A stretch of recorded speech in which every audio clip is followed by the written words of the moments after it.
Hello दोस्तों, मैं Nancy स्वागत करती हूँ आप सभी का ऑडियो बुक चैनल में। आज के चित्रकार हैं रविंद्रनाथ ठाकुर। विश्व कवि रविंद्रनाथ ठाकुर की सृजन शक्ति वास्तव में अजेय, अपरिमेय तथा विलक्षण थी। चित्रकला के क्षेत्र में मात्र रंग व रेखाएं ही कोई संदेश नहीं देती, अपितु उनमें ध्वनि, लय होती है, जिनका उद्देश्य कलाकार की कल्पना व संवेदना का समग्र विकास करना होता है। ये शब्द हैं विचारवेता, साहित्यकार व चित्रकार रविंद्रनाथ ठाकुर के। रविंद्रनाथ ठाकुर की शाश्वत पिपासा अमिट रेखाओं के लिए कुछ करना चाहती थी।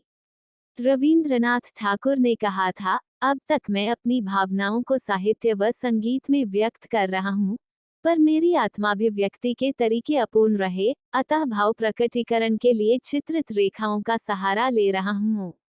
अपनी शाश्वत पिपासा की व्याख्या में उन्होंने कहा, शरीर के प्यास के अलावा एक और भी प्यास मनुष्य को लगती है। इस महाकवि ने अपनी सतरंगी तुलिका के वैभव से अनेक चित्र बनाए। रविंद्रनाथ ठाकुर का जन्म जोरासांको, कोलकाता में सन 1861 में हुआ था। रविंद्रनाथ ठाकुर ने बाल्यकाल में किसी चित्रण तकनीक का प्रशिक्षण प्राप्त नहीं किया। असाधारण काव्यमय वृत्ति व सूक्ष्म ग्राहक संवेदना उनकी कला के साधन थे। चित्रकला के अभ्यास को उन्होंने बड़ी तन्मयता व निष्ठा से अविराम रखा। उन्होंने सैकड़ों चित्र व रेखांकन बनाए। उनकी अपनी व्यापक भावधारा से पुष्ट होकर जो रंग व रेखाएं उभरी, वे चित्र बन गईं। इन चित्रों का न कोई रूप विधान था, न नियम, न ही कोई लाक्षणिक आधार। इस समय रविंद्रनाथ ठाकुर के भतीजे अवनींद्रनाथ ठाकुर चित्रकला में पूर्ण दक्षता के साथ कार्य कर रहे थे। रविंद्रनाथ ने उन्हीं के संपर्क से चित्रकला की ओर उन्मुख होने की प्रेरणा प्राप्त की। वह शब्द व साहित्य के क्षेत्र में अलग अपनी रचनात्मक शक्ति के आधार पर चित्रकला के क्षेत्र में सरलता से निविष्ट हो गए। आरंभ में उन्होंने केवल स्याही एवं पेन से रेखांकन करके कला निर्मित की, जिसमें काल्पनिक पक्षी या जानवर जैसे आकार प्रचुर मात्रा में हैं। भारतीय आधुनिक कला के प्रणेता, आयु के 67वें साल तक उन्होंने चित्रकला के क्षेत्र में कोई विशेष प्रयत्न नहीं किए। वे विश्वविख्यात कवि बन चुके थे। कविता लिखते समय शब्दों या पंक्तियों को रेखाओं से मिटाने पर जो अकल्पित आकार बनता, उनकी ओर उनका ध्यान आकृष्ट हुआ। इन स्वयं सिद्ध आकारों के प्रति वे इतना मोहित हुए कि उन्होंने आकारों के विकास पर ध्यान दिया। भारतीय कला के इतिहास में यह अभूतपूर्व प्रयोग था। सन 1926 के करीब उन्होंने कपड़े के टुकड़े या अंगुलियों को स्याही में डुबोकर चित्रण शुरू किया व बाद में सीमित रंगों का उपयोग किया। रविंद्रनाथ ने परंपरावादी व यथार्थवादी चित्रकला को न अपना कर कला की आधुनिक शैली को अपनाया, जिसे उन्होंने समन्वयात्मक शैली कहा।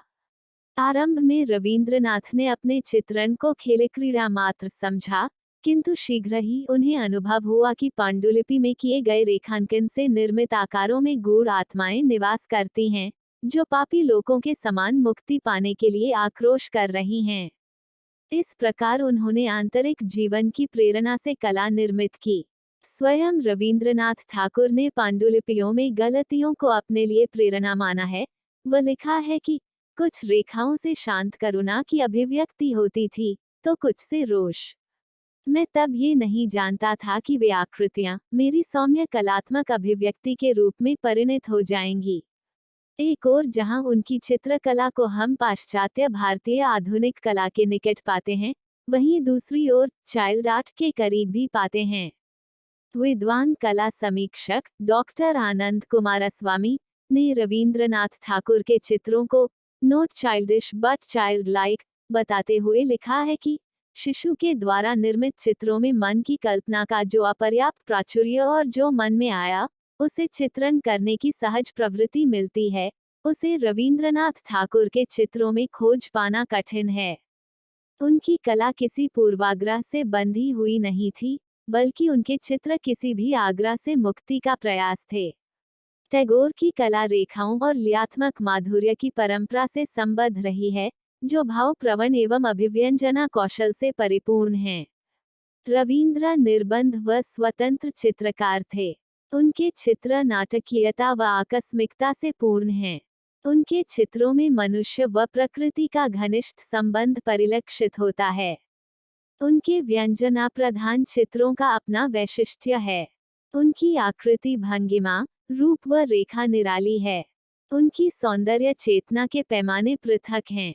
उनमें यह शिल्प दृष्टि साहित्य दृष्टि से उत्पन्न हुई थी। भारतीय लघु चित्रों व अजंता के भित्ति चित्रों में जो लय है, वही टैगोर के चित्रों में है। रवींद्रनाथ के चित्र परंपरावादी भारतीय, यूरोपीय रूप विधान व प्रमुख कला को सामान्य अभिव्यक्ति का सम्मिश्रण है। सन 1930 में रवींद्रनाथ के चित्रों की प्रदर्शनी पेरिस की गैलरी पिगाल में हुई, जिसकी यूरोपीय प्रशंसकों व कला समीक्षकों ने प्रशंसा की।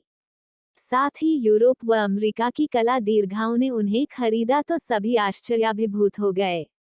बाद में लंदन, बर्लिन, न्यूयॉर्क व मॉस्को में भी उनके चित्रों की प्रदर्शनी लगी। सन 1932 में उनके चित्रों की प्रदर्शनी कोलकाता में हुई। सन 1946 में यूनेस्को द्वारा आयोजित अंतर्राष्ट्रीय आधुनिक कला प्रदर्शनी में उनके 4 चित्र सम्मिलित किए गए। सन 1933 में रवींद्र बाबू के चित्रों की प्रदर्शनी मुंबई में लगाई गई तो भारतीय जनता दंग रह गई।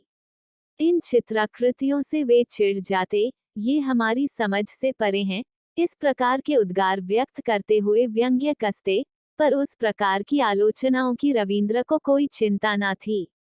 वे इन सब से ऊपर थे।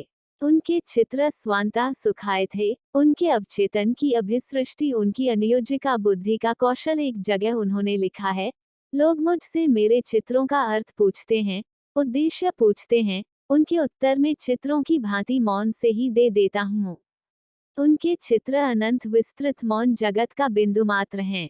रवींद्रनाथ के अधिकतर चित्र ऐसे दिखते हैं कि वे तत्क्षणिक सृजन प्रेरणा द्वारा बिना पूर्व विचार के बनाए गए हैं। चित्रण को आरंभ करते ही वे बिना विश्राम के तद्रूप होकर उसको शीघ्रता से पूर्ण करते। रवींद्रनाथ सौंदर्य उपासक व श्रृंगार वृत्ति के कलाकार थे। उनके चित्रों का प्रमुख विषय नारी था, विशेष रूप से भारतीय नारी। उनके चित्रों में नारियों के सहज, सरल, भावपूर्ण चेहरे दिखते हैं। एक ओर वे काली घनी केश राशि के मध्य नारी, तो दूसरी ओर अंगविहीन दग्ध हृदय का अंकन भी करते, जिनके विभिन्न रूपों में बसंत और प्रेम की भावनाओं का गहन जगत देखा जा सकता है। रवींद्रनाथ ने सभी प्रकार के रंगों का प्रयोग किया, किंतु वे द्रव्य मिश्रित रंगों को पसंद करते और स्याही का भी प्रचुर मात्रा में प्रयोग करते। रंग नहीं मिलने पर वे फूलों की पंखुड़ियों को दबाकर रंग को काम में लेते। वे रंगांकन पद्धति सामग्री से आंतरिक प्रेरणा को अधिक महत्व देते थे। उनके प्रमुख चित्रों में विचित्र जंतु, आत्मनिरीक्षण, कूदता हुआ हिरण, दृश्य चित्र, पक्षी, मशीन मैन, चिड़िया, पक्षी युगल है। एक आत्मचित्र की रचना उन्होंने की है। जब उनसे उनकी चित्रकला के बारे में पूछा गया, तब उन्होंने कहा, मेरे जीवन का प्रभात गीतों भरा था, शाम रंग भरी हो जाए। कुमारस्वामी ने उनकी कला के विषय में लिखा है कि उनकी मौलिक, सहजसिद्ध अभिव्यक्ति असामान्य नित्य युक्त प्रतिभा का साक्ष्य है। घनिष्ठ कला प्रेम से प्रेरित होकर उन्होंने शांतिनिकेतन में कला भवन की प्रस्थापना की। उनके कला संबंधी विचार क्ली के विचारों से मिलते हैं। रवींद्रनाथ की कला ने भिन्न प्रकार की अनुभूतियों को साकार किया है। थके हुए यात्री, माँ व बच्चा, सफेद धागे जैसे चित्रों में मानव जीवन का व्यापक दार्शनिक विचार है, तो अंडाकृति मानव शीर्षों में जीवन को गहरी अनुभूतियां हैं।